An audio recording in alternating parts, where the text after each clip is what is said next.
Join us again today in Philip Dizon Podcast as we explore the innovative designs, sustainable materials with James Howe. James, I have to admit, I love your taste when it comes to your outfit. Thank you. Can you please tell me, who are you wearing? Oh, I'm wearing a bespoke creation by James Jao. So this is original and I chose fabric myself. And I had it tailored. I support the local tailor. So I'm glad that they're still around. Now that you are the Chancellor, paano mo bibigyan ng kulay ang College of Fellows? Now that I'm the Chancellor of the College of Fellows, we had our planning session and we came up with our vision statement na ang COF, the College of Fellows, maging kaagapay sa pag-unlad ng UAP, United Architects of the Philippines. And our value proposition is to make the College of Fellows as the role model for Filipino architects to be globally competitive, level 9, by the year 2030. With that, we want to push for our core values, which is excellence, integrity, and respect. And how does one implement that in your program and projects? For this year, we have laid out our new program, which is the Fellow Talk. So we are inviting world-renowned architects and designers and planners to share their knowledge with our members of the College of Fellows, as well as to other members of the United Architects of the Philippines, starting off with our speaker from Hong Kong, Joey Ho, this coming August 5.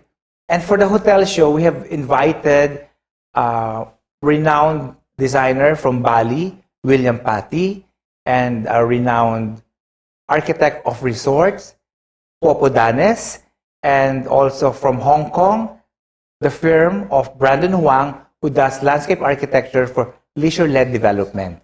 And do you already have a date exactly when this is going to transpire? Yes. The first speaker, again, I've said, is August 5. Okay. And the next speakers for the hotel show is on September 23. And finally, we will have on November 4 an engineer from Austria. He will talk about cross-laminated timber, which is the same technology for architecture that was used in the Mactan International Airport, November 4. Interesting. Yeah. You want to raise the bar to level 9. And exactly what does it mean? Okay, actually, the professional qualification framework of the PRC is up to level 8. Okay. So we just want to be more ambitious in terms of raising the bar to level 9 beyond the required PQF by the PRC. But how do we get there? Simply by professional development.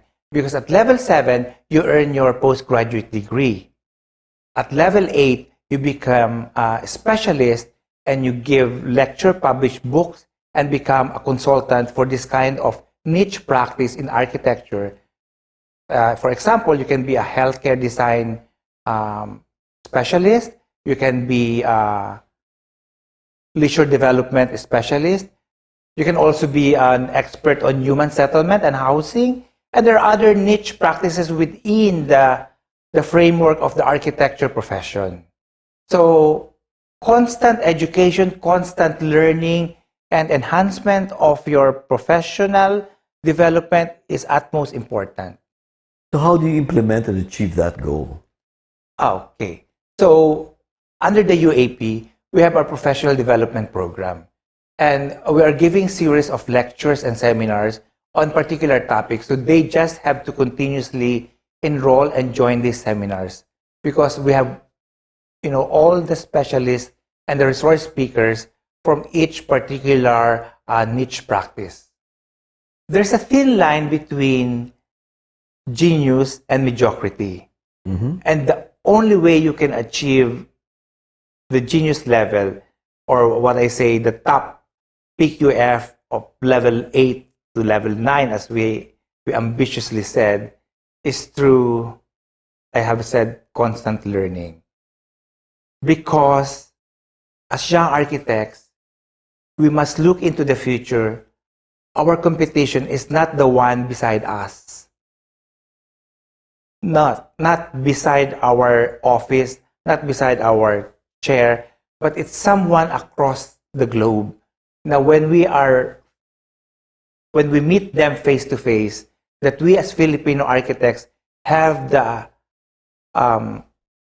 qualifications, have the training, and have the confidence to compete with these other architects from Asia and even from across the globe. And of course, based on my experience, having had postgraduate education in London, whenever I attend international conference and people would say, oh, you're from the Philippines, and I would share with them that I finished my course from the London School of Economics, and that will give them at least that kind of respect that I have earned because of my postgraduate education.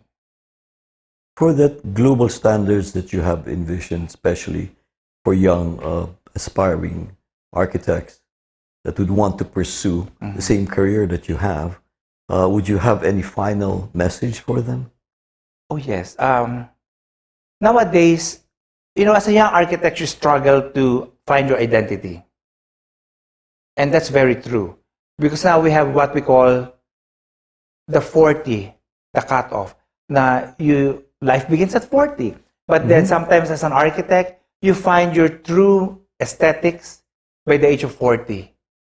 Okay. But I think I found mine Earlier. But then, what's amazing is like, at first, when you're starting your practice, you try to be influenced by these local architects, by these global architects, looking into Pinterest, looking into magazines.